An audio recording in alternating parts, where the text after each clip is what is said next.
La emoción es el hecho misterioso del acto creativo. Quizá por eso no es un tema frecuente en los tratados de escritura o en los festivales literarios. Tampoco es bien visto por la crítica, a la que los asuntos del corazón le resultan sospechosos. Y encuentro pocos escritores que se refieren directamente al tema, lo cual es sorprendente dado el rol que ocupa en la escritura y la lectura. ¿Acaso no está la emoción en el impulso que nos mueve a la página, que nos lleva a narrar aquello que vivimos o imaginamos? Yo, al menos, estoy convencida de que es así. Si examino las razones por las que abandoné un texto que no funcionaba, me doy cuenta de que la mayoría de las veces la idea narrativa a la que estaba tratando de dar vida estaba despojada de su componente emocional. Tenía pensado el mundo, los personajes, incluso lo que iba a pasarles, pero no tenía idea del porqué de sus acciones, del nudo de sentimientos, afectos y sensaciones que los movía a hacer las cosas que hacían. La emoción en ficción, en su sentido más primario, etimológico, de movimiento, es tan importante que la encontramos en los 3 puntos del proceso creativo, en la autora, en el texto y en la lectora. Es una corriente subterránea que atraviesa esos 3 puntos. En parte, creo, es la responsable de la supervivencia de la ficción escrita, a pesar de que tantas veces se haya anunciado su muerte. La emoción que produce la lectura no se compara a ninguna otra que yo conozca. Es un movimiento de la mente que es difícil de definir o de localizar. Vladimir Nabokov lo pensaba como un estremecimiento, una corriente en el espinazo. Para mí ocurre como un vuelco o un salto en el corazón, un salto del corazón en el pecho. Esos momentos en que una palabra cae en la otra y redobla un latido del texto, o esos otros en los que saltamos de una escena hacia su consecución inesperada. Nabokov escribió sobre esto, aunque no de manera sistemática, pero nos dejó una descripción muy acertada del proceso completo que comienza con la escritura y se completa en la lectura. ¿Cuál es el auténtico instrumento que el lector debe emplear? La imaginación impersonal y la fruición artística tiene que establecerse, creo, un equilibrio armonioso y artístico entre la mente de los lectores y la del autor. Debemos mantenernos un poco distantes y gozar de este distanciamiento a la vez que gozamos intensamente, apasionadamente, con lágrimas y estremecimientos de la textura interna de una determinada obra. Por eso es imposible leer, es imposible ser completamente objetivo en estas cuestiones. Todo lo que vale la pena es, en cierto modo, subjetivo. Bueno, así empieza el primer ensayo de La obligación de ser genial, cuya consecuencia es cómo convertirse en nadie. Son 2 libros hermanos firmados por la escritora argentina Bettina González. Tuve la suerte de leerlos este verano, de adquirirlos en la Feria de Editores Independientes de Buenos Aires, y me obsesioné muchísimo, me enamoré muchísimo y los subrayé muchísimo, y me di cuenta de que en España no estaban editados y de que las lectoras españolas, a quienes nos obsesiona tanto la cuestión del corazón, de la emoción, la relación entre escritura y lectura, el cómo poner el cuerpo para la escritura y la lectura, el cómo asumir también el trabajo de la lectura como un trabajo creativo, me di cuenta de que la obra de Bettina González, la obra ensayística, la obra de pensamiento literario de Bettina González tenía que ser leída, escuchada, asimilada, estudiada, degustada y consumida con devoción y con emoción. Por ese motivo he decidido preparar una pequeña charla con ella.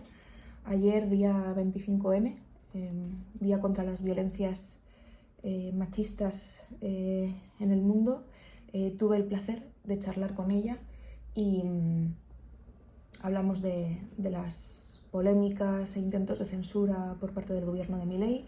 Hablamos de creación, hablamos de nuestras escritoras favoritas. Creo que ha quedado bastante chulo, yo estoy muy emocionada. Y por favor, por favor, por favor, editores españoles que estéis viendo esto, publicad estos 2 volúmenes en España, eh, porque creo que son, para mí, en este 2024, son 2 de los mejores libros que haya leído, que más he disfrutado y de los que más he aprendido. Eh, Os dejo con la conversación. Ay. Bueno, qué ilusión, Betina, estar por fin charlando contigo. Es algo que quiero hacer prácticamente, bueno, desde hace meses, desde que leí tus 2 últimos ensayos, Cómo convertirse en nadie y La obligación de ser genial. Debo decir que me insistieron tanto, tanto, tanto, tanto muy buenas amigas de Argentina y de otros lugares en que tenía que leerlo y comprármelos y llevármelos y arrastrarlos hasta aquí cuando pisé Buenos Aires, que bueno, este es el primer libro que compré en mi visita de agosto a Buenos Aires, así que no encuentro Qué una mejor honor. inversión en la vida. Sí, sí, sí. Así que muchísimas gracias por querer charlar un ratito conmigo. Gracias a ti. Pues mira, supongo que sé que ambos libros han tenido una gran repercusión en Argentina y sé que te habrán hecho muchísimas entrevistas y que habrás dado charlas y demás a propósito de ambas colecciones de ensayos. Pero hay una pregunta por la que quiero empezar, sobre todo para que las lectoras quizá más jóvenes españolas puedan acceder a esta faceta tuya como ensayista. Ya sé que aquí en España tenemos acceso a tu narrativa, pero yo creo que sobre todo un público más joven va a encontrar aquí cosas, bueno, va a encontrar mucha belleza y consejos increíbles y una cantidad de lecturas apasionantes, ¿no? Pero yo quería empezar haciéndote una pregunta que seguramente ya te hayan hecho en referencia a cómo convertirse en nadie y a la página 113, que es cuando hablas de tu encuentro con Fogwill y dices esto Ajá. de, usted siempre está en personaje, Fogwill, no se cansa, él se inclina un poco hacia mí, levanta las cejas y con una sonrisa me contesta, vos también te vas a tener que inventar un personaje. Bueno, quería preguntarte para eso, ¿no? Para quizá introducirte un poco en nuestras lectoras desde aquí, desde este lado del mar, ¿no? Del océano. ¿Qué personaje es Betina González? Bueno, es el intento de no ser un personaje, es el personaje no personaje. Pero tiene que ver con cosas que también dije en La obligación de ser genial. Por ejemplo, cuando yo gané ese premio, que fue en ese momento era un premio muy masivo, en el sentido de que tenía mucha difusión y te colocaba muy en la vidriera, ¿no? Ujú. Sabes que hubo periodistas que me preguntaban por qué no me había cambiado el nombre, ¿no? Porque González es un apellido tan común, ¿no? Y encima la novela se llamaba Arte Menor, un Ya. título que a mí me gusta y a los editores también, pero que no es un título espectacular que te va a llamar tal vez la atención en las librerías. Entonces me decían, Ujú. bueno, con un título así y ese apellido no vas a vender nada, ¿no?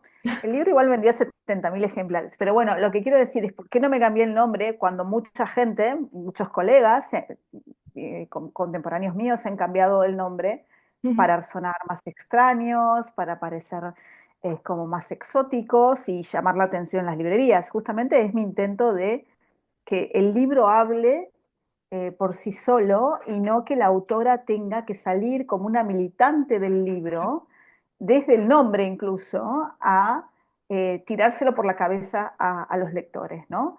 Entonces es como una toma de posición fuerte que no es que un día me levanté y dije voy a hacer esto, sino que tiene que ver con procesos inconscientes de una, el lugar en el que una nació, cuánto te costó el hecho de escribir ese primer libro, ¿no? Cómo una fue entendiendo cómo funcionaba el mercado literario y qué cosas te gustan de eso y qué cosas no, o en cosas te sentís más cómoda y en qué cosas más incómoda, ¿no? Habrá otras posturas y otras posiciones, pero entonces es un poco este personaje de persona común que Ujú. para mí esconde mi rareza, ¿no? En lugar de hacer de mis rarezas y mi lado más nerd y Ujú, mi lado más maniático, porque todos los escritores lo tenemos, un ujú, personaje, decidí esconderlo, porque me parece como que eso es muy íntimo, demasiado íntimo para compartirlo, ¿no? Entonces, por ejemplo, hace poco me hicieron una nota sobre música y ahí tuve que confesar mis gustos musicales y me di cuenta de que nunca había hablado de eso por justo esta razón, de no ujú. querer de alguna manera confesar o transformarme en el personaje raro, dark, etcétera, ¿no? Qué interesante esto porque justo ahora que se acerca la FIL de Guadalajara, aparecía un artículo, un reportaje largo en Babelia, ¿no? Creo que era en Babelia, bueno, era en El País, desde luego, sobre los mal llamados herederos del boom o hijos o nietos del boom, por así decirlo, ¿no? Y aunque era un reportaje que creo que he hecho con muy buena voluntad, ¿no? Al final acababa cayendo también en esa cosa del etiquetado constante, ¿no? Es decir, ni son salvajes, ni son nietos del boom, ni son raros, ni Ujú. son marginales, son otra cosa, ¿no? Pero esa otra cosa ya era un etiquetado, ¿no? En el que al final una, como periodista cultural, yo me formé como periodista, así que odio el periodismo cultural. Bueno, somos dos, yo también. Hostia, pues lo siento mucho. Eso de lo que huimos, ¿no? Pero eso, ¿no? Al final el periodismo cultural también acaba cayendo muchas veces en esa tendencia de etiquetar, incluso para desetiquetar, ¿no? Y en esas etiquetaciones, al final yo creo que había una tendencia, ¿no? A lo que tú dices, ¿no? A destacar esas rarezas, ¿no? Que son las rarezas que nos hacen excepcionales y también esa tendencia a pensar en que un escritor o una escritora debe ser excepcional por su personalidad y no por su escritura, ¿no? Claro. Precisamente una de las cosas interesantes e importantes de estos ensayos, a mi juicio, es que cuando hablas de autoras y de autores, hablas de sus obras, no de sus rarezas, ¿no? Em, ¿Cómo se hace eso en un tiempo en el que parece que para difundir la obra de un clásico, pienso por ejemplo en cómo hablas de Vernon Lee, etcétera, ¿no? Ujú. ¿Cómo se hace eso en un mundo en el que parece que nos obliga, como decíamos, ¿no? A etiquetar y a reducir a escritoras a sus cualidades íntimas o a sus rasgos raros? Es difícil porque lo que estás diciendo del periodismo cultural, digamos, no vamos a hacerlo responsable solo los periodistas, también el mercado, ¿no? Lo primero que te Claro. etiqueta es el mercado. ¿Dónde ponen tu libro? Y a Mm, dónde te ponen a vos como escritora. Y hablo bastante en La obligación de ser genial de esta forma de que también a veces es una forma de silenciar o aplacar la escritura de las mujeres, ¿no? mm, Porque tildar ahora, sobre todo nosotros ahora que estamos viviendo un gobierno de derecha extrema, tildar a una escritora de feminista puede ser, de alguna manera, condenarla a que solo la lean mm, los públicos que le están interesados en el feminismo, ¿no? Entonces hay que tener cuidado con el uso light de los términos, que es lo que hace el mercado, mm. ¿no? Entonces, esto es muy difícil. No sé si tengo una respuesta de cómo se hace. Me gusta que menciones el caso de Vernon Lee, porque Vernon Lee para mí fue un descubrimiento de hace unos años. La descubrí como escritora cuando estaba escribiendo un libro con Esther Cross que se llama La aventura sobrenatural y estudié mucho sobre ella porque me fascinó. Y una de las cosas que más bronca me daba era la intención permanente de los biógrafos de demostrar que ella era lesbiana, ¿no? Ya. O sea, de alguna manera escarbar en su intimidad hasta demostrarlo cuando ella había sido muy celosa de su intimidad. Y es un tipo de escritora donde en general eso, digamos, no necesariamente marca su obra ese erotismo, ¿no? O sea, hay un montón de otras cosas que son más importantes para mí en la obra de Bernoldi. Por ejemplo, su obra ensayística a la par de las mentes de su época, ¿no? Mm, Su modo de pensar la naturaleza, su modo de pensar la belleza en el arte. Y entonces se han dado movidas de mercado terribles, como por ejemplo, que a mí me parece como desacertada, publicar libros de autoras que firmaron con seudónimo mm, masculino, pero con su nombre real. Entonces salieron libros de Vernon Lee con su nombre, Violet Paget, cuando mm. ella se empeñó y firmaba sus cartas como Vernon, ¿no? Sí. Sus cartas íntimas. Entonces, en muchos casos, es como, creo que el trabajo de una escritora sobre todo, no digo que a los escritores no les pase, pero creo que las escritoras tendemos más a ser etiquetadas de alguna manera, como producto, sobre todo en este momento Ujú. del mundo, digamos, la tarea de desmarcarse es agotadora. O sea, una de las formas, a mí me parece, pero creo que lo veo en otras escritoras, no solo en mí, escritoras que admiro, como Esther Cross o como María Negroni, es escribir libros absolutamente diferentes cada vez, Ujú. ¿no? Es decir, pero creo que eso, y te debe pasar a vos como escritora también, o sea, que eso es natural en la obra de cualquiera. O Ujú. sea, porque estás atravesado por lecturas, estás atravesado por la época, estás atravesado por problemas personales y experiencias, y no vas a escribir siempre el mismo libro. Eso solo ocurre en la literatura muy comercial, Claro. ¿no? Es realmente que hay toda una parte del mercado que es legítimo si quieren dedicarse a escribir siempre el mismo tipo de libro, porque hay algo ahí, tipo en la estructura bestseller, que cierra a nivel económico, pero no es lo que hacemos en el mundo literario, ¿no? Ujú. Sí, no, no, no, totalmente. Hay, eh, con amigas aquí lo hablamos, ¿no? Cuando te llegan ciertas propuestas editoriales o cuando te llegan, bueno, o cuando ves incluso cómo tratan a otras compañeras, ¿no? En algunos sectores. Hablamos del periodismo cultural, del mundo editorial, pero también a veces incluso de la academia, ¿no? La Y academia también, se claro. salva muchas veces, ¿no? Em, y cómo al final parece que estemos haciendo como, em, bueno, quizá porque Barcelona es una ciudad muy turística, ¿no? Y es como el objeto en el que pienso souvenirs, ¿no? Souvenirs de Barcelona, pero souvenirs de escritores, ¿no? Parece que muchos libros tengan que ser los souvenirs, el recuerdo bonito, ¿no? Que tienes tú como fan, ¿no? De esa escritora que te gustó porque dio una buena entrevista en tal revista, ¿no? Es decir, parece que muchas veces la nueva obra de alguien, ¿no? Importe más como souvenir de esa vida que como reflejo, ¿no? De su creación o de sus obsesiones literarias, ¿no? Esto es muy fuerte y veo mucha preocupación eso, ¿no? De autoras quizá más jóvenes, a mí me pasa eso, ¿no? Como viendo amigas más jóvenes que yo, ¿no? Que entran en conflicto con esa idea de incluso de publicar su propia obra, ¿no? Aunque les apetezca, aunque tengan obra guardada en el cajón, de repente ven todas estas dinámicas y asusta, ¿no? Ahí hay Claro, un... ¿cómo no va a asustar? Si yo con varios libros publicados también tengo libros guardados, Claro. porque la época es impiadosa, ¿no? Y con la inflación que produce además el tema redes, que todo llega al instante a todas partes. Y esto que decís de la presión editorial por si un libro fue exitoso, que reproduzcas esa fórmula, pasa también, a mí me ha pasado con los premios, las veces que he Claro. ganado premios, ¿no? O sea, la expectativa de los editores de repetir eso porque había funcionado. Es muy, muy difícil resistirse. Yo tenía un profesor en Texas que decía, solo dos cosas pueden arruinar a un escritor, el éxito y las drogas, ¿no? El fracaso, porque sí, porque hay muchos casos así, ¿no? Como Carver y otros escritores, ¿no? Que el alcohol les jugó en contra. Pero digo, los demás no pueden destruirte, o sea, solo te puedes destruir vos mismo, digamos, en realidad, o vos misma. Y en eso hay que estar muy alerta de no pisar el palito, no caer en las trampas del mercado. Y a veces es sabio guardarse libros. Sabio guardarlos por un tiempo, quién sabe si por el resto de la vida de una, ¿no? Es como, para mí la publicación es una decisión de un compartir, ¿sabes?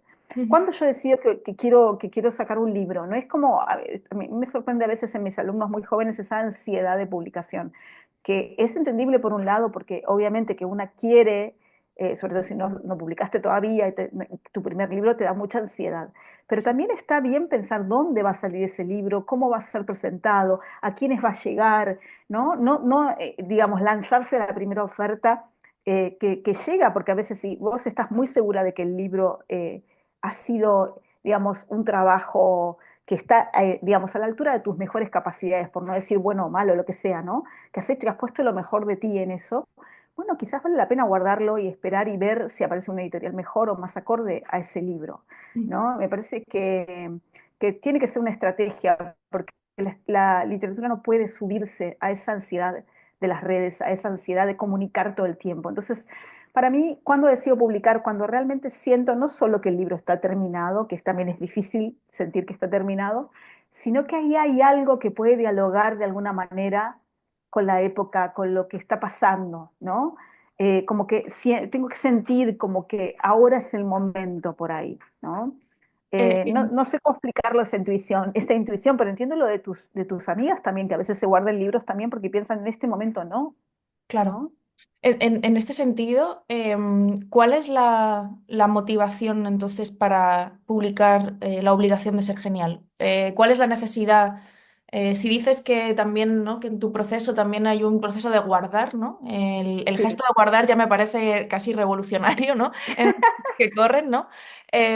¿Cuál es la necesidad, ¿no? De la obligación de ser genial? Bueno, es una buena pregunta porque como fue el primer libro de ensayos, realmente primero estos ensayos surgieron como respuesta a mis alumnas más jóvenes, Mm, ¿no? O sea, también con cosas que hablaba yo en los talleres con ellas e intervenciones mías sobre sus textos que me costaba explicar, me costaba como en la oralidad poder llegar a la profundidad de lo que yo quería decirles. Por ejemplo, el ensayo sobre la emoción, que fue uno de los primeros que escribí en realidad me movió a escribir esta necesidad de ir más profundo en mis intervenciones. Entonces esos ensayos estaban escritos ya respondiendo a esa mm, audiencia minúscula, sí. íntima, que es un grupo de escritura, ¿no? Y los ensayos más feministas del libro, como La obligación de ser genial o el ensayo sobre la violencia de género y escritura, sí eran preguntas que yo tenía desde hacía años, anotaciones en los márgenes de, por ejemplo, los diarios de Alejandra Pizarnik o de distintos escritores que yo admiraba, ¿no? Como una pregunta sobre esta exigencia que Mm, había sobre las mujeres, pero me costaba mucho, no me lanzaba a escribirlo porque me costaba mucho encontrar el tono, es decir, ya, cómo hablar de eso y desde dónde, porque yo no quería que sonara académico, no es una investigación académica, y me daba cuenta que tenía que ser desde lo autobiográfico, ¿no? Es que tenía que exponer un poco qué me había pasado a mí, y eso me costaba. Pero bueno, lo escribí como una necesidad de sacar esas ideas a la luz, porque escribir ensayos es poner la mm, escritura al servicio del pensamiento, es decir, mientras escribís pensás. No es que una tiene pensado ya todo y después escribe, sino que es la escritura la que mueve el pensamiento. Ahora, otra cosa es publicar, ¿no? Entonces yo pensé que no iba a publicar nunca esos ensayos hasta que apareció mi editora de Gogh y Magog, esta editorial, ¿no? En que salió La obligación de ser genial, que por cierto lo tengo acá. es preciosa Este, la edición, además, las dos ediciones son sí, increíbles. son muy lindas. O sea, la editorial tiene un catálogo hermoso. Esta editora, Vanina Giovanni, había sido alumna mía en uno de esos talleres, Mm, ¿no? Entonces, ella me pidió algunos de los ensayos para leerlos. Entonces, leyó dos y me dijo, yo quiero sacar este libro. qué bueno, Que es la primera, casi la primera vez que me pasa que haya un editor, y pasó también con el segundo, con Cómo convertirse en nadie, que está esperando el libro. qué ¿No? Y bueno. yo le decía, ¿estás segura? Porque no quiero que te fundas, ¿no? ¿Se va a vender esto? Porque me parecía como que quizás el público era un público más cerrado, más pequeño, de gente que le interesaba la literatura, y fue muy sorprendente porque realmente la obligación de ser genial llegó a lugares impensados, ¿no? O sea, ya va por la cuarta edición argentina y lo ha leído así, gente que le interesa escribir, pero también no, gente que le gusta leer, Mm, gente del mundo del arte, de otras artes, actrices, actores, músicos, que han encontrado cosas, en fin, ahí. Así que, bueno, ella había tenido el olfato de que qué ese bueno, libro le podía ir bien y, bueno, no se equivocó, digamos. qué bueno, Pero bueno, pero fue a instancias de una editora, ¿no? O sea, claro, decir, bueno, acá puede haber un libro. Y era difícil porque también era el año 2000, era en la pandemia, 2020, cuando ya lo había terminado, y si bien acá, sí, la ola feminista llegaba ya un tiempo, desde el 2015 más embravecida, igual siempre es difícil entrar en discusión con ciertas ideas, ¿no? En torno al feminismo, ¿no? claro. No, es muy interesante esto que dices, porque de hecho yo asumía también, son como dos caras a lo mejor de un mismo tema, a lo mejor aquí más la escritura y aquí más la recepción y la lectura y la Sí, recepción. Pero lo interesante es que aunque parta de una experiencia propia, también una puede asumir. A mí lo que me pasaba leyendo este libro, que de hecho lo uso en todos los talleres que doy, o sea, siempre me encanta. acabo citándolo en casi todos los talleres o intervenciones, ¿no? Últimas en las que participo, porque creo que abre muchas puertas, ¿no? Una de esas puertas que abre también es mm, no solo cómo estudiar o cómo analizar la escritura propia, sino cómo mirar la escritura de los otros, ¿no? Ujú. Mm, Y una de las cosas que quería preguntarte, estoy reservándome el tema del feminismo para un pelín más adelante. No, está muy ¿Ves? bien. Lo estoy como poniendo ahí un murito que ahora lo saltaremos. Pero pensaba, ¿no? en una tradición quizá más yanqui, no sé, quizá más que me suena extranjera, ¿no? Que es esta cosa de publicar los cursos de literatura, ¿no? De los Sí, grandes autores y sí. demás. Y de repente pensaba, ¿no? Que esta, o sea, yo seguiría leyendo 30 tomos más, ¿no? De estos Gracias. ensayos, ¿no? En parte también porque me hacen pensar en lo mucho que disfruto, pues yo qué sé, pues los cursos sobre el Quijote de Nabokov. O sea, como de repente ver Ujú. cómo un escritor se pone a analizar detalles en los que una como lectora, por lectora muy entusiasta que sea, nunca llegaría, ¿no? Mezclándolo con su experiencia. Entonces quería preguntarte, pues eso, ¿no? ¿Cuál es la influencia de tu vida como profesora también, ¿no? En esa escritura y si crees que es un género este, ¿no? El de las clases, el de la escritura de estas clases, el de poner ya no solo poner por escrito el pensamiento, sino poner por escrito el acto de enseñar, ¿no? Si crees que es algo que se Sí. había perdido de alguna manera o si crees que es algo que Ah, es faltaba en hermosa la nuestra tradición. pregunta.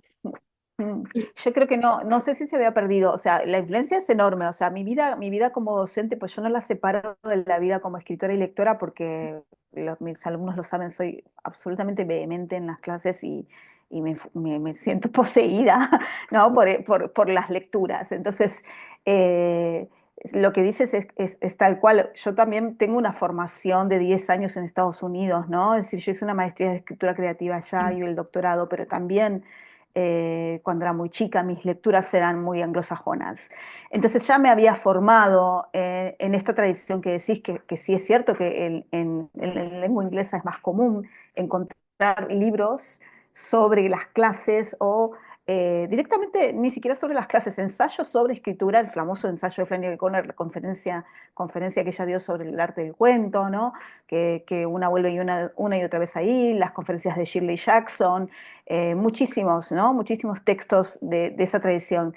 Y que a mí me parece una tradición muy generosa, que Mm, tienen, bueno, ni hablar de los libros de Úrsula Le Guin, ¿no? Sobre esto, sobre escritura. Muy generosa en el sentido de escritores que se ponen, eh, eh, em, que hacen público su proceso, ¿no? Que comparten con los lectores su proceso creativo, dentro de lo que pueden, ¿no? Entonces, sin necesidad incluso de que hayan sido docentes, porque puede ser una charla que dieron en una librería y se grabó, ¿no?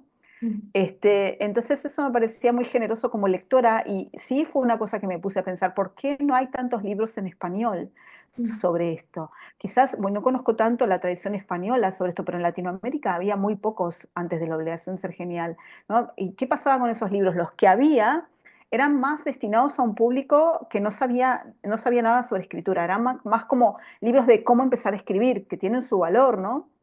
O con consignas, pero no un libro que le esté hablando a los colegas o que le esté hablando a alguien que para mí, mis alumnos son como colegas, o sea, para mí no hay esa diferencia, ¿no? Estar en un grupo de escritura o de lectura es estar con pares que son lectores, porque al final no hay un diploma de escritor, ¿no? O sea, ¿cuándo te recibís de escritora o de escritor? No importa que se pueda estudiar en la universidad, digo, se puede ser escritor de muchas maneras, entonces puedes tener al lado a alguien muy joven que es brillante en su escritura y viene a tu taller, entonces para mí es como hablar con un colega.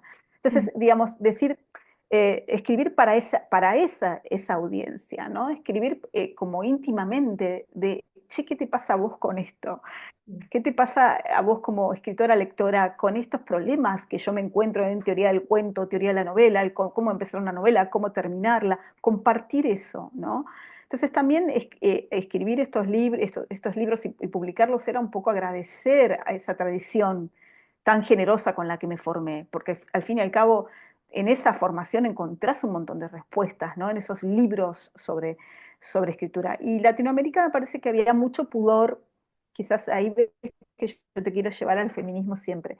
Creo que la tradición tan machirula, como decimos acá, mm, del boom y previo al boom, estos escritores que eran como como estatuas, ¿no? Intocables, que podían incluso algunos tener sus grupos de taller o no, pero que defendían mucho este misterio, ¿no? Como todo el misterio en torno a la escritura que parece que no se puede transferir y que nadie puede aprender nada. No, hay un componente que se puede enseñar y del cual se puede hablar y se puede reflexionar. No todo. Yo estoy de acuerdo con que el talento existe, por ejemplo, ¿no? O sea, creo que hay algo que sí tenían esas generaciones que defendían la idea de misterio y de talento. Creo que eso está en la escritura. Pero no quiere decir, como también está en la pintura y en la música, que no quiere decir que no puedas transmitir otras partes, ¿no? Entonces creo que había algo de esa tradición muy masculina que no era tan generosa, Claro. ¿no? No era tan generosa. Totalmente, ¿no? El concepto de generosidad me parece muy interesante en este punto, porque cuando se analiza al escritor macho, yo le copié este concepto, el escritor macho, que se lo escuché a Carolina Mm. Sabin hace mil millones de años Claro. en una conferencia donde ella hablaba, ¿no? De los que se fingían amigos de Gabriel García Márquez simplemente para presumir que algún día, que alguna vez habían hablado con él y eso ya les daba como el poder de ser El grandes aura. escritores, Sí. claro, sí. Me gusta mucho este concepto de escritor macho. Lo uso siempre que puedo y precisamente algo que le define es esa ausencia de generosidad, ¿no? Eh, Ujú. mm, y también un poco como lo que decías, ¿no? Este es guardar el secreto, ¿no? El secreto de la fórmula de la Coca-Cola, ¿no? Prácticamente, ¿no? El secreto de escritor, Ujú. ¿no? Como Eso... una cofradía, ¿no? Y tampoco contaban, nunca parece que nadie les hubiera rechazado un libro, nunca tuvieron Exacto. ningún tipo de experiencia de fracaso, ¿no? Excepto el gran caso de García Márquez que siempre se cuenta mal y que llamativamente García Márquez era uno de los escritores de esa generación más humilde, que venía como de un lugar no privilegiado. Mientras que estos escritores machos de los que hablas, la mayoría venían de lugares privilegiados, ¿no? Sí, sí, sí.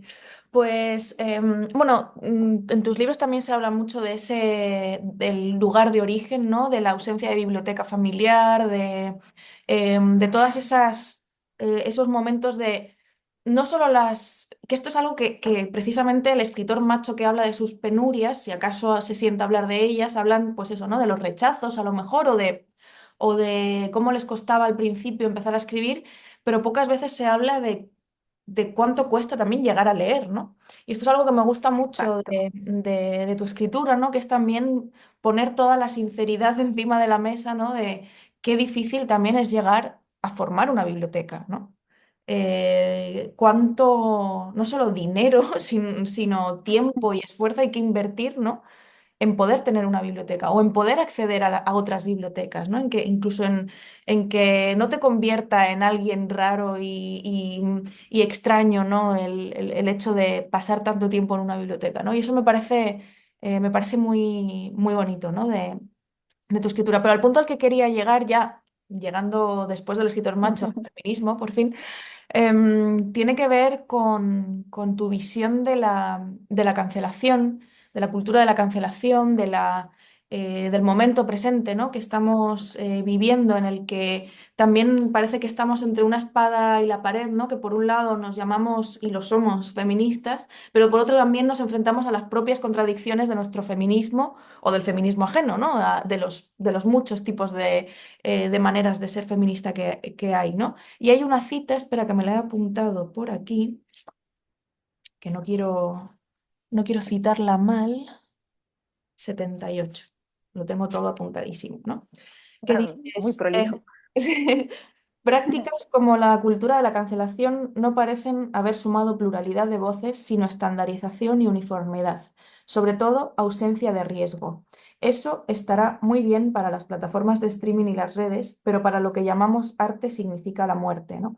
Me interesa mucho esta reflexión y no sé si podrías, teniendo en cuenta, o sea, el libro entiendo que, aunque salió este año, ¿verdad? ¿Cómo convertirse Sí, en... sí. Sí, pero entiendo que desde que lo escribiste también ha pasado tiempo, ¿no? Y han pasado cosas. Ha habido cancelaciones muy variadas y intentos de censura muy variados tus letras y en claro. las mías también, ¿no? En distintos países. Y quería preguntarte cómo asumes la cancelación hoy, teniendo en cuenta también el peligro de la censura que se está viviendo precisamente también en Argentina, ¿no? Bueno, a ver, acá creo que hay dos cosas distintas. Sí. Una, o sea, la cultura de la cancelación, podríamos hablar mucho tiempo de esto, ¿no? Mm, Es para mí equivalente a una casa de brujas. Porque, ok, esto de leer la obra en clave con la vida del escritor o de la escritora, a mí me parece un mal de época, mm, ¿no? Es decir, yo todavía creo que hay obras extraordinarias que aportan un montón al pensamiento y a la cultura, hechas por autores execrables o autoras execrables. Entonces, a mí me parece que todo lo que nos limite lectura nos limita en libertad. Entonces, cancelar un autor o una autora porque en su vida privada hizo X cosa, aunque tenga un libro que es valioso, me parece hipócrita. Sobre todo hipócrita también lo veo y lo discuto con los jóvenes, ¿no? Estas generaciones nuevas que dicen, bueno, a ver, está bien, yo voy a ver una película de Polanski, pero la voy a ver en una plataforma pirata para que no gane dinero, ¿no? Lo mismo con J.K. Rowling, ¿no? Entonces, a ver, ahí está la hipocresía. Te interesa tanto la obra porque hay algo en la obra claro, que realmente te interpela y lo necesitas y no hay una obra que reemplace el bebé de Rosmarie. Entonces, pero bueno, lo haces y entonces todo es una lógica capitalista. Pero claro. entonces lo puede hacer porque no gana dinero. Y entonces, ¿en qué quedamos? ¿Qué es la moral? ¿Ganar o no ganar dinero? O sea, hay muchas contradicciones dentro de esa cultura de la cancelación, ¿no? Y me parece muy problemática. No, lo cual no quiere decir que Polanski haya sido llevado a juicio con razón de lo que hizo, ¿no? Entonces me parece que son dos instancias. En la vida se puede llevar a alguien a los tribunales por un crimen y juzgarlo, no quiere decir que no puedas leer nunca más su libro. Ahora, lo que está pasando en Argentina es justamente lo contrario en este mismo Claro. momento, ¿no? Es decir, hay una serie de grupos y de personas que piensan que hay unos libros inmorales, ¿no? Entonces, tildar a un libro de inmoral porque tiene una escena sexual es realmente como medieval, ¿no? Ahora, ¿qué ha pasado? Porque no se queda ahí. O sea, una cosa es, porque las escritoras como Dolores Reyes han recibido ataques, eso es grave, ¿no? O Mm, sea, a sí, partir de que personas en el poder, como la vicepresidenta, habilita que públicamente hacer un escarnio de una escritora habilita una serie de discursos de odio que no se parece a la cultura de la cancelación. O sea, que me parece que es otro fenómeno. Y además lo que llevó es que se le hiciera algo más grave, que es una denuncia penal contra el ministro de la provincia de Buenos Aires de Educación, que había seleccionado esos libros para las bibliotecas de las escuelas, que ni siquiera forzaba a nadie a leerlos, simplemente iban a estar en la biblioteca. Entonces ahí es como es directamente muy similar a la quema de libros de los nazis, ¿no? realmente Es sí. decir, realmente acá se está atacando el contenido de unos libros que ni siquiera se han leído, o sea, se han tomado párrafos fuera de contexto, pero igual, aunque viéramos esos párrafos, realmente son solo párrafos con escenas sexuales, que realmente no escandalizan a nadie hoy en día después de el acceso al porno en Internet ilimitado, ¿no? Y la información sexual que tienen cada vez mayor los jóvenes. Y lo que se está haciendo es directamente buscar que esos libros no se integren en una nueva lista negra. Entonces me parecen dos procedimientos muy diferentes, la cultura de Claro. cancelación y los dos me parecen dañinos para la libertad, ¿no? Pero de maneras diferentes. Sí, a mí la cultura de la cancelación siempre la veo como una especie de hermana menor, ¿no? Del el paso previo a la censura, al fin y al A la cabo, ¿no? censura, sí. Como una Bueno, especie pero de... que lleva sí, tenés razón, es como una hermana menor, porque es algo que repercute en la sociedad civil, no se llega a las instancias judiciales, Claro, ¿no? sí, sí, y aparte también te lo preguntaba porque uno de los comentarios que he visto en redes, que es lo peor que puede hacer una en la vida, que es mirar comentarios en X o en cualquier red social, pero bueno, al final no somos adictas también a estas cosas y lo hacemos, precisamente es la burla, ¿no? Tuiteros macho, en este caso, burlándose, ¿no? De, no os gustaba tanto cancelar, pues tomad, ¿no? Tomad como esa Claro, revancha, ¿no? claro. Lo preguntaba por eso, ¿no? Por Y cómo se sí, está hay en la viendo derecha también. mucho resentimiento y mucho revanchismo, Exacto. obvio. ¿No sí, queréis que, ¿no? que veamos a películas de Woody Allen? Pues entonces tomad censura de vuestras moviditas feministas, ¿no? O sea, hay una Exacto. revancha terrorífica y, y quería preguntarte cómo lo estás viviendo tú misma, ¿no? Porque tú también eres no sé si te denominas a ti misma activista, sé que es una palabra que hay gente a la que le suele molestar, pero yo creo que eres muy activa en tu reivindicación feminista, que tu escritura plantea una serie de preguntas que pueden ser muy incómodas para el lector macho. Y quería preguntarte eso, ¿no? ¿Cómo estás viviendo esta situación? Bueno, es una situación angustiante, ¿no? Angustiante, digamos, desde lo personal, como bien dices, una como escritora, lo peor de estos movimientos revanchistas de censura o de búsqueda de censura es cuando te afecta tanto internamente que se vuelve una autocensura, ¿no? Que Claro. es un poco lo que leíste de mi libro, también está pensando eso, ¿por qué todo lleva a ser más estándar? Y bueno, si yo no corro ningún riesgo, no quiero correr riesgos en la escritura porque me da miedo la repercusión, termino no escribiendo nada interesante. Le pasaba a muchos alumnos míos jóvenes que no llevaban hasta las últimas consecuencias sus ideas por ese temor, ¿no? De ser cancelados o de ser censurados. Entonces, por un lado, resistirse a eso, a que eso afecte internamente, ya es un proceso difícil. Y después también, todo el día, todo el tiempo, estar recibiendo esos bombardeos en redes, tanto de las noticias como de los comentarios tóxicos, ¿no? Yo no estoy tanto en redes, solo tengo Instagram, pero la gente que está en X, esa se pasa Mm.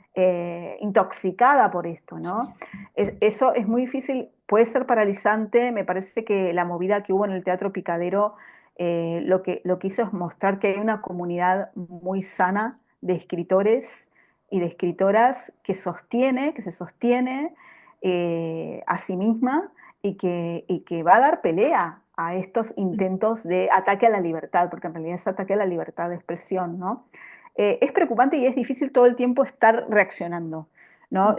Yo no pude ir al teatro, pero bueno, sí firmé el documento, pero sí porque también digo que todo el tiempo estamos dando batalla, porque yo de la batalla también la doy en la universidad, que esa es Claro. otra fuente de ataque de este gobierno. Tanto el arte como la ciencia son el blanco de las nuevas derechas. No solo acá, lo ves con Trump, lo ves con las nuevas Claro. derechas en el mundo, ¿no? Este discurso negacionista, las fake news, las teorías conspirativas y personas en el gobierno que avalan esos discursos en cargos importantes, es directamente un intento deliberado de oscurantismo.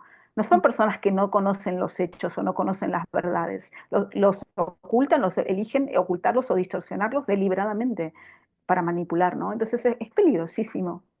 Una se siente amenazada por gobiernos así. Hablabas de este acto bueno, en favor bueno, para la lectura colectiva de Cometierra. Em, es sorprendente, ¿no? Que un libro también se convierta en un símbolo tan importante, que ya lo era, además, previo a la censura, yo creo que Cometierra ya era un símbolo. Pero me ha llamado la atención esto que dices, ¿no? De cómo se ha demostrado también la fuerza y la unión de escritoras y escritores en Argentina y fuera también, ¿no? Porque ha habido mucha respuesta de fuera. Sí, Porque personalmente viví algo parecido en la FED, ¿no? Cuando leí las noticias de que era el año que se habían vendido no sé cuántos libros, una barbaridad, ¿no? De ventas, teniendo en cuenta la situación económica de tantos lectores y lectoras que tienen tres trabajos para intentar llegar a fin de mes, sí. y a pesar de eso fueron a comprar libros a esta feria de editores independientes, ¿no? No sé, o sea, me resulta muy admirable y, y no sé si podrías explicarnos, intentar explicarnos qué es lo que pasa en Argentina y por qué, y por qué hay este amor por los libros, porque yo me pregunto muchas veces si algo así pasara en España, ¿no? Que hemos vivido crisis también económicas desde el 2008 hasta acá constantemente. Creo que nos olvidamos mucho más fácilmente de la literatura, ¿no? Estoy convencida de que hay ciertos sitios en los que quizá porque pensamos que tenemos mucho, ¿no? De lo primero de lo que nos olvidamos es de la literatura, ¿no? De los libros. Entonces, ¿cómo me explicas, nos explicas a las lectoras españolas esta pasión por seguir apoyando la cultura a pesar de estar muchas veces en situaciones miserables? no sé si tengo una explicación, sé que Buenos Aires además es la ciudad con más librerías en el mundo, ¿no?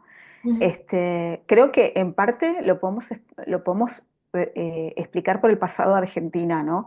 Ni siquiera la ferocidad y el horror de la dictadura militar logró que los libros dejaran de importarnos, que dejáramos de debatir ideas, porque, a ver, los principales lugares de debates de las ideas son la universidad, la ciencia y los libros, ¿no?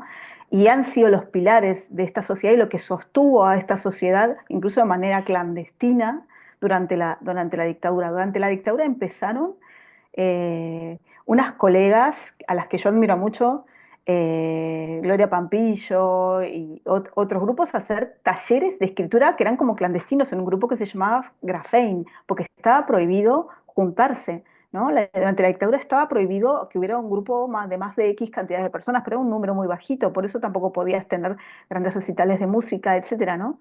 Era otro de las estrategias de la dictadura, por eso que generó que hubiera pequeños grupos en casas donde se debatía ideas, o sea, no te juntabas también a leer, te juntabas a leer a Platón, a quien sea, a Antígona, a Sófocles, y a discutir los libros. Cuanto más se prohibía, más se generaban estos pequeños grupos, ¿no? Eso es una forma de resistencia entre el poder que nunca, ni siquiera la dictadura pudo controlar o censurar del todo, por más que también la gente, antes que quemar los libros que estaban prohibidos en la dictadura o deshacerse de ellos por miedo, hacía cosas como enterrarlos en el jardín porque no los querían perder, no, ¿no? Entonces hubo actos de desenterramientos de bibliotecas enteras de personas que las habían enterrado durante la dictadura. Imagínate qué potente es esa imagen, ¿no? totalmente. Solo de decirlo se me pone la piel de gallina.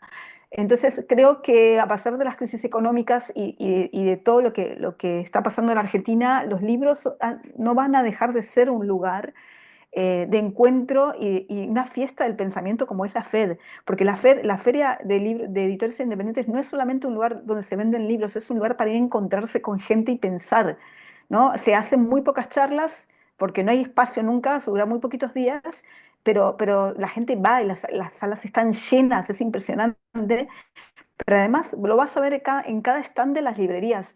Yo he ido a firmar libros, pero ahí están los lectores y se quedan hablando, se quedan conversando con los editores, con los autores. Es una cosa muy impresionante. Bueno, no sé si te contesté, pero creo que Sí, tengo sí. esa intuición de que han sido esos lugares de resistencia los que formaron a la sociedad argentina.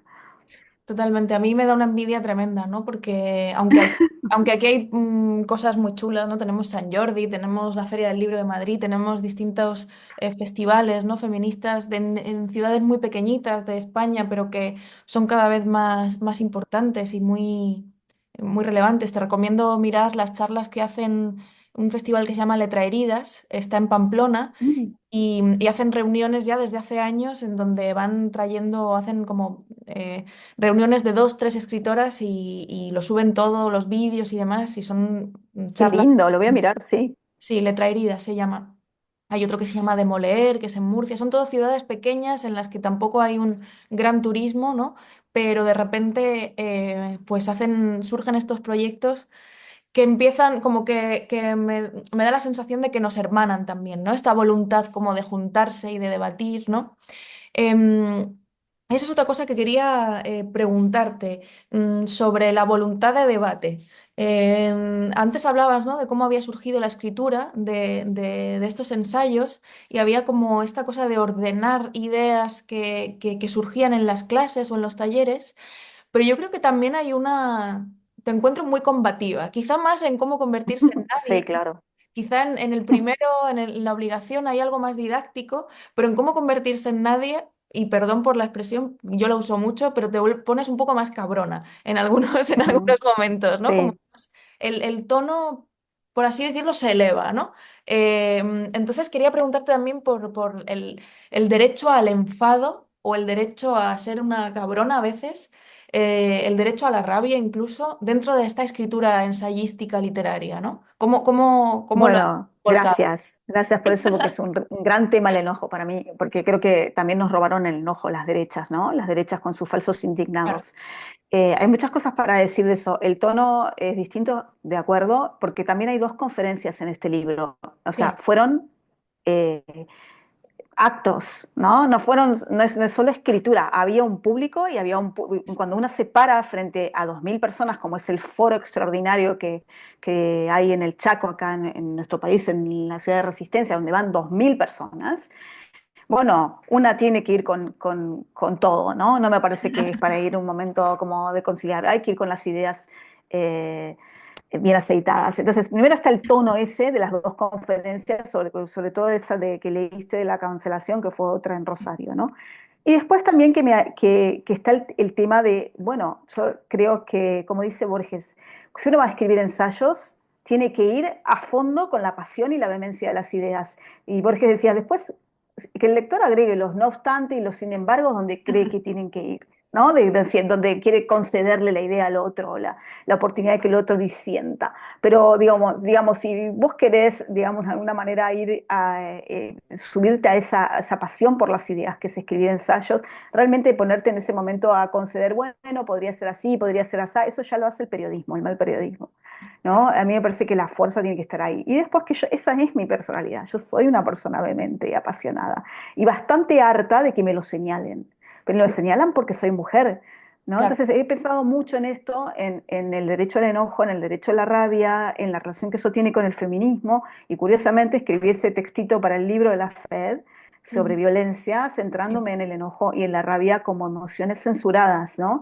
Pero emociones censuradas en nuestra actualidad, sobre todo a las mujeres, ¿no? No vemos a estos indignados como Milei o como Trump que dicen barbaridades y se aplauden. Pero si una mujer se enoja, si una mujer se pone vehemente o apasionada, directamente está la loca o histérica, Sí. ¿no? Entonces es como, digamos, por mucho tiempo yo como personalmente tendía a bajar el tono, ¿no? Ante esta censura. Y ahora, claro, ya está, yo llevo como 7 libros publicados y pues como, bueno, al que no le gusta que se joda, ¿no? Como decía Andrés Barda, traté de ser una feminista alegre, pero no pude, estaba siempre enojada. ¿No? Es que si sos mujer, realmente las oportunidades que tenés para el enojo son muchas, porque la sociedad todo el tiempo está queriendo ponerte en lugares y en etiquetas terribles.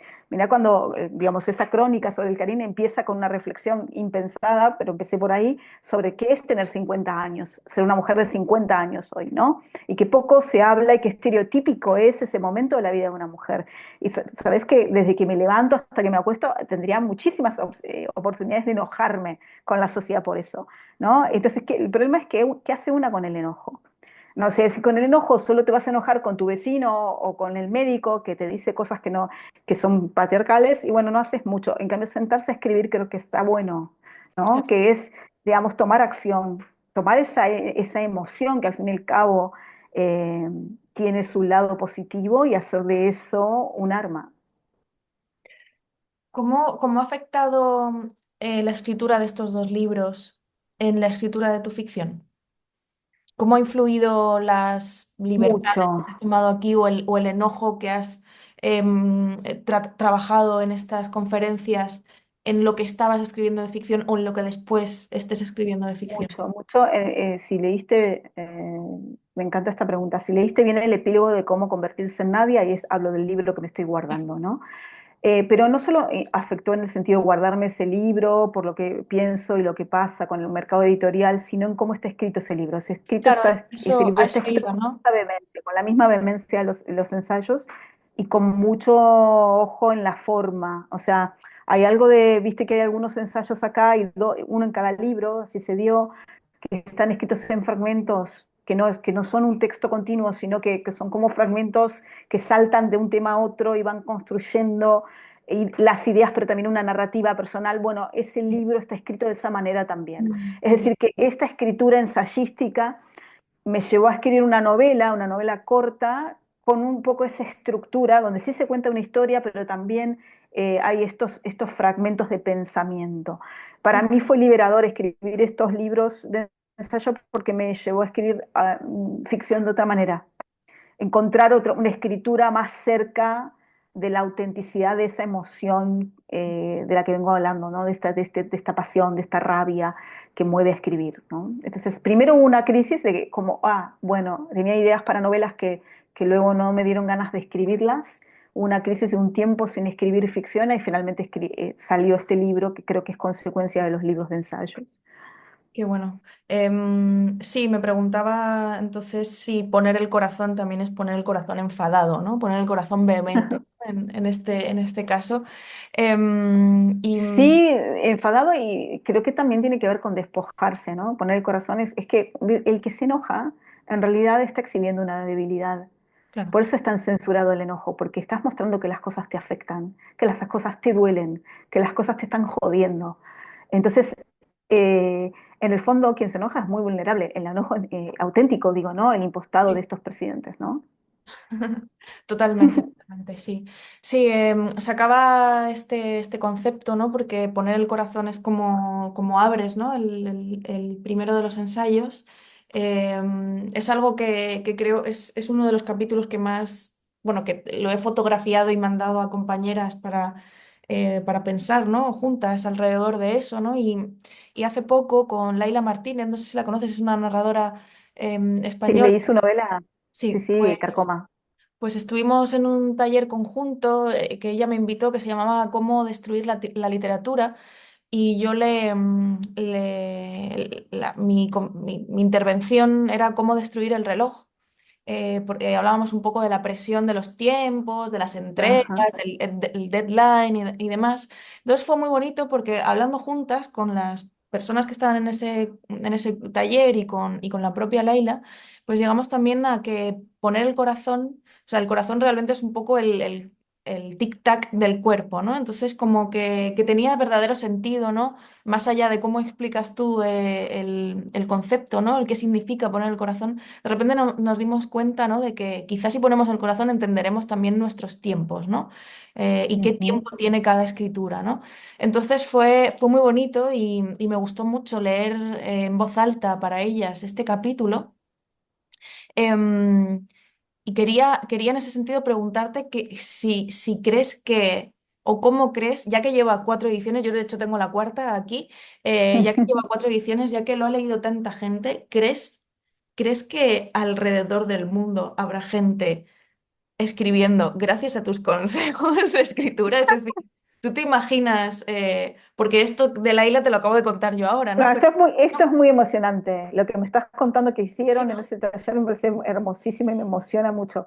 Jamás me lo hubiera imaginado que en España estaban haciendo eso. O No, sea, porque uno se pero claro, olvida, ¿no?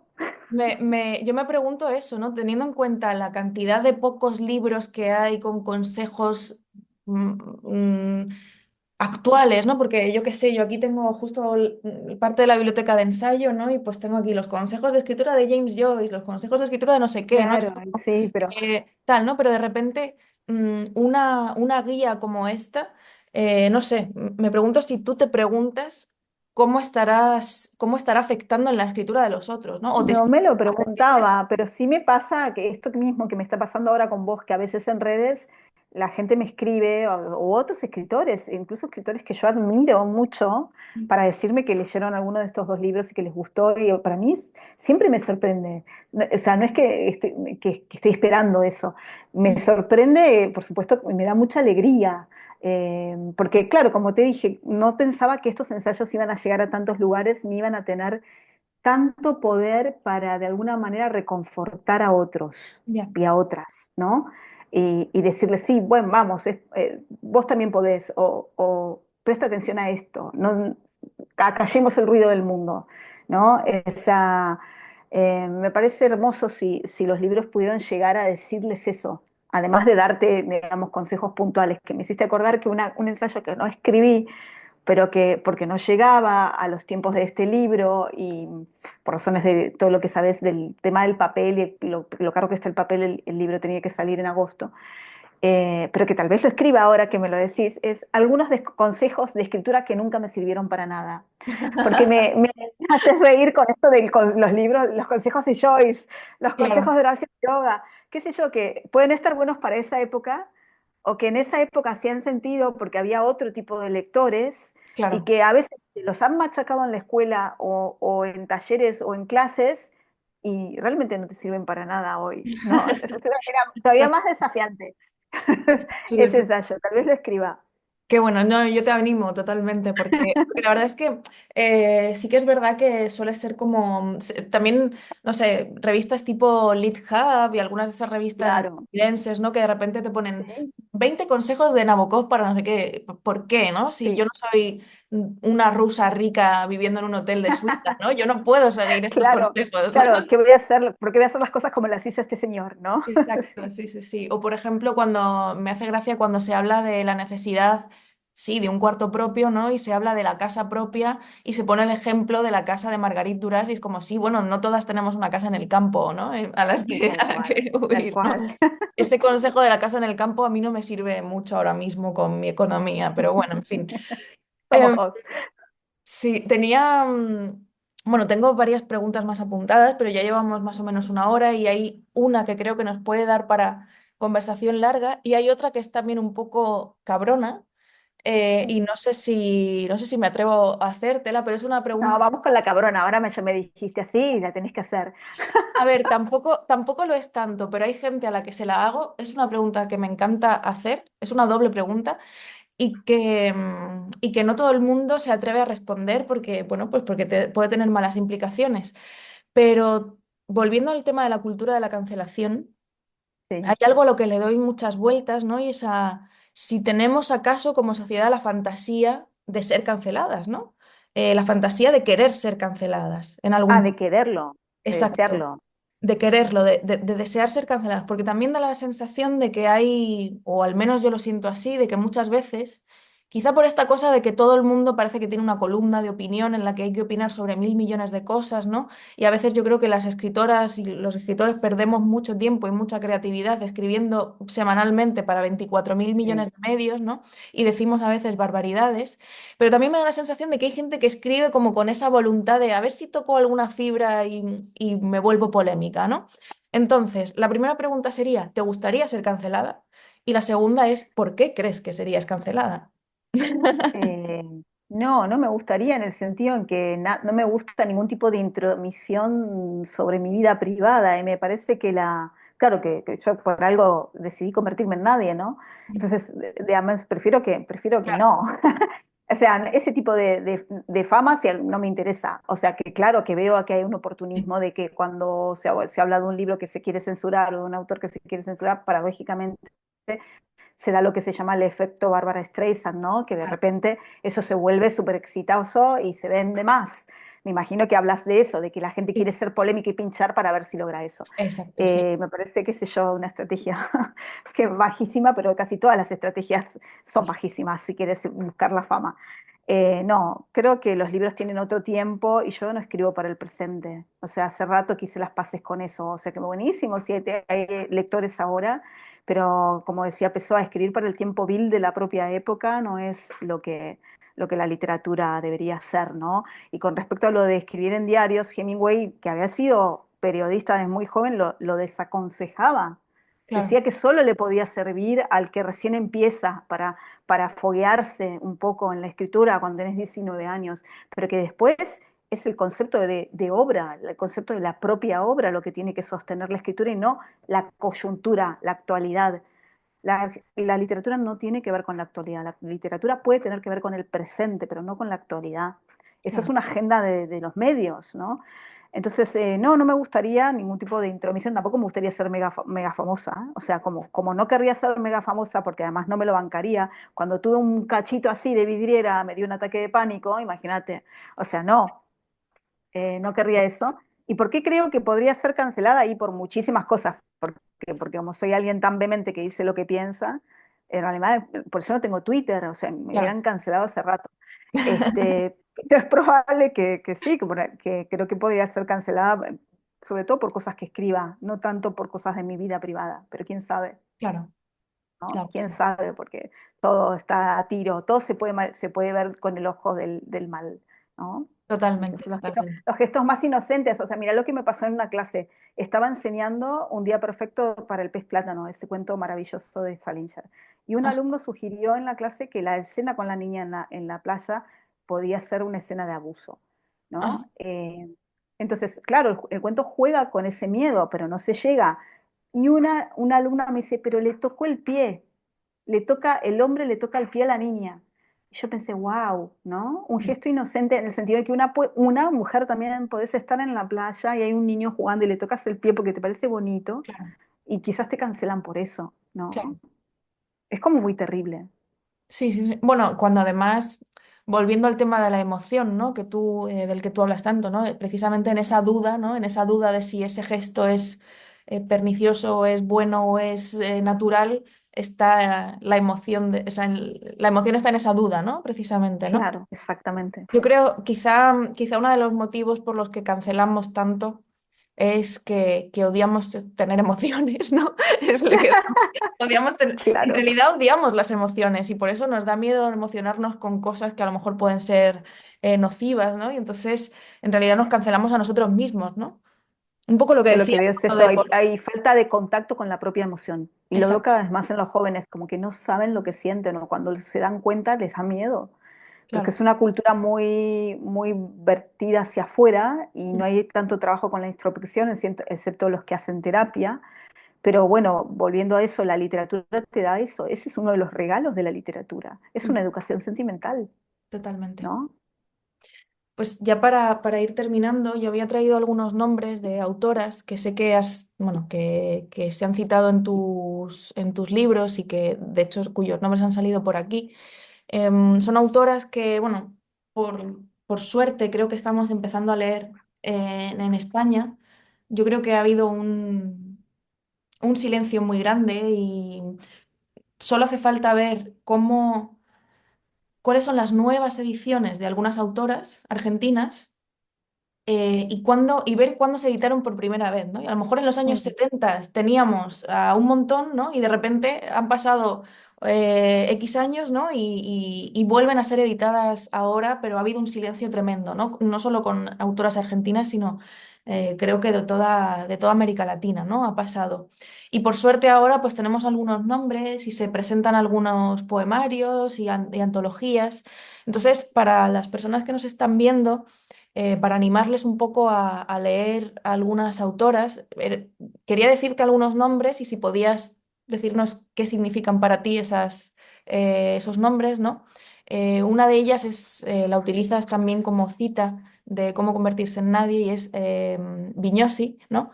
¿Qué significa ella para ti y por qué recomendarías que la Mm. leyéramos en Juana España? Viñosi tiene una poesía absolutamente combativa y si hablamos de enojo, Juanita se enojaba todo el tiempo. Entonces tiene unos poemas, ella era inclaudicable y se nota en su poesía, muy potente, una poeta que siempre fue una poeta de izquierdas y que se exilió en España, parece que en España no la pasó muy bien, que no la asocia con la etapa más feliz de su vida, pero que me parece que cualquier lectora de lengua española se va a sorprender con los poemas por lo actuales que parecen, poemas que se escribieron en los 60s, en los 70s y cuánta resonancia tienen sobre todo para el feminismo nuevo, de esta ola nueva feminista. Después de ella también hemos hablado, también la has mencionado, ella es más conocida aquí, pero me gustaría saber por qué te interesa especialmente a ti, es María Negroni. María Negroni es una de las escritoras contemporáneas que yo más admiro por su capacidad de escribir libros absolutamente diferentes cada vez y sobre todo ir en contra o a contrapelo de lo que el mercado señala, ¿no? Quizás en España ahora la van a conocer por uno de sus libros más recientes, que es El corazón del daño, que lo recomiendo muchísimo, Mm. porque es esos libros que te van directo a las ideas y a la emoción a la vez y además está escrito, digamos, como un texto híbrido que mezcla narración con ensayo, con poesía, con citas. Es impresionante la capacidad que tiene María para hacer cosas diferentes, ¿no? En cada libro.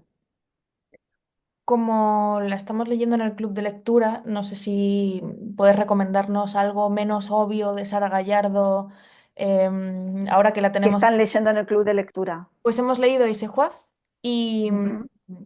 y luego en España creo que el libro más relevante, el que más éxito ha tenido, el que más han leído las compañeras es Enero. Entonces, Ujú. no sé si podrías decirnos algo No, más. bueno, ese Juasa para mí es una novela increíble. De hecho, hace poco hubo una encuesta en redes de esas que aparecen de cuál era la gran novela argentina del siglo XX y no figuraba ese Juasa. Yo no lo podía creer. porque si lo podés comparar con lo que estaban escribiendo los escritores machos, que no les quitamos su mérito, ¿no? Cortázar con Rayuelas, todos los métodos, pero es que ese Juaz parece de otro planeta. Es Total. realmente impresionante la voz que crea y los personajes que crea, la tensión y el modo tan poético, pero poético no en el sentido, ay, qué poético, no, poético profundo en el sentido de que va directo al hueso, a la emoción, ¿no? En que está escrita.